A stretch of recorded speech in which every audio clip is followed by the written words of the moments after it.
Welcome to the Tech Egg. Don't get scrambled. Enjoy the video.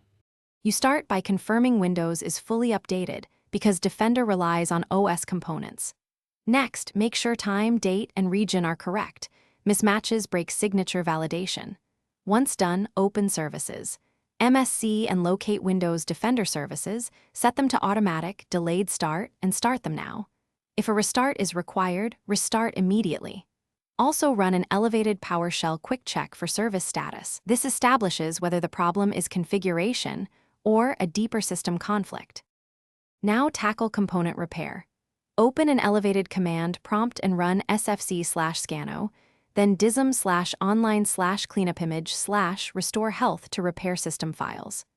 Once those complete, use PowerShell to re-register Defender packages and reset the app model. This rebuilds damaged manifests. Make sure to inspect group policy and registry keys for any disabled Windows Defender settings, especially if third-party antivirus was installed previously. Remove leftover AV service. Finish by re-enabling Windows Defender in the Windows Security app or with PowerShell, then immediately update definition files.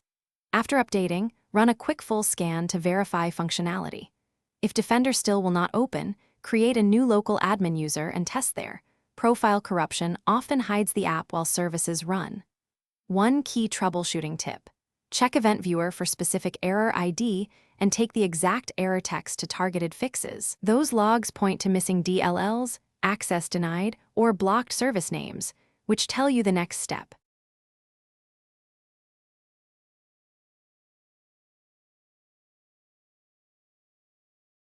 Thanks for watching. Consider subscribing if I helped unscramble your problems.